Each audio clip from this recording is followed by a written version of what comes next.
Okay, in this video, I want to talk about why you shouldn't do a Roth IRA conversion.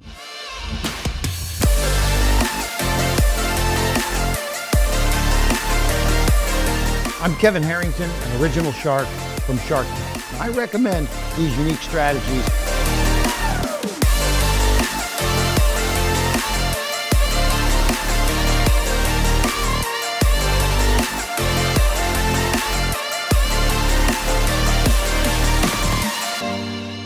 Now, you've probably heard a lot about Roth IRA conversions, and when we help our clients minimize their taxes, the first question that comes up is, should I do a Roth IRA conversion? Now, we all know that taxes are probably going to go up in the future. If you were to ask 100 people, 99 out of 100 are going to think that taxes are going to go up in the future. So everyone wants to do a Roth IRA conversion because they want to pay the government now instead of later.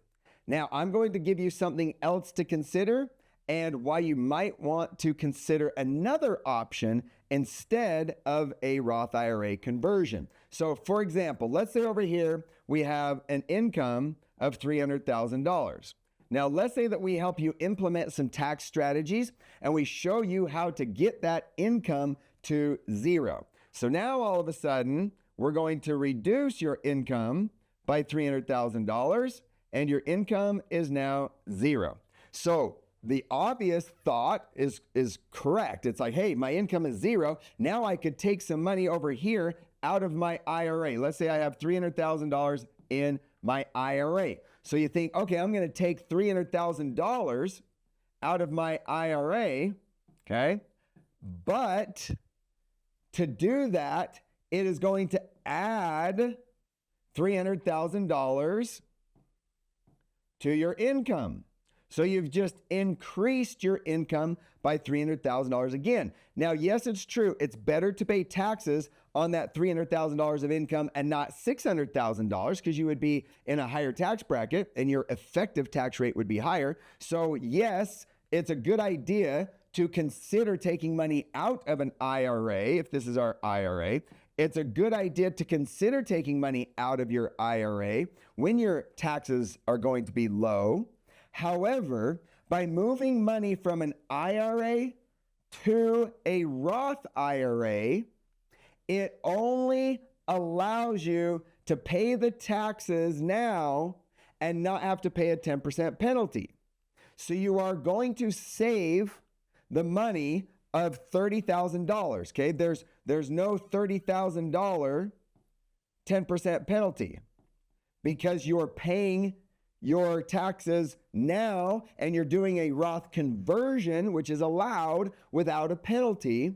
So you're saving that $30,000 penalty. However, you are still going to have to pay the taxes out of your pocket, not out of the IRA money, out of your pocket. You've got to come out of your pocket to pay the taxes on that $300,000. Now, if you instead put $300,000 from your IRA into a short-term rental, or what we call a scholarship house or a vacation rental, okay, and you qualify for what we call bonus depreciation, and if you use that $300,000 as 30% down on the house, because let's say you put 10% down on the house and another 20% into furnishings and remodeling and the theme and some sort of creating an experience in an Airbnb, that allows us to buy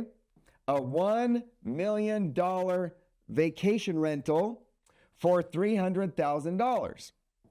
Okay?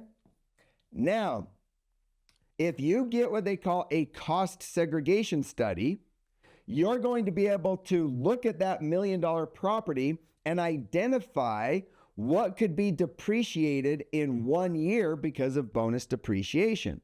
And on average, it's around 30%, ironically. I like easy math, okay? So now we buy this $1 million house, and because of a cost segregation study and because of bonus depreciation, I'm able to offset my income by $300,000.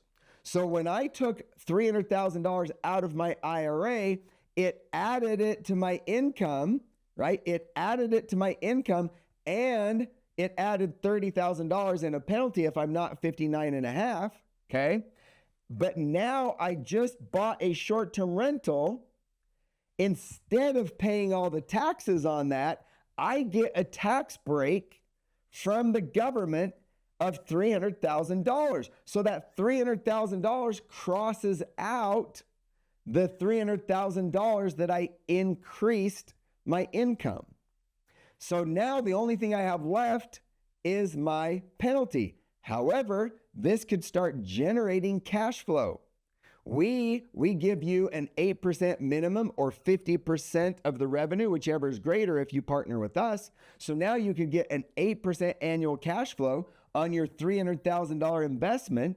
And if you think about the next 10 years, that could be a few $100,000 or $200,000 that is going to offset that $30,000 penalty. And you could use that cash flow to pay for college.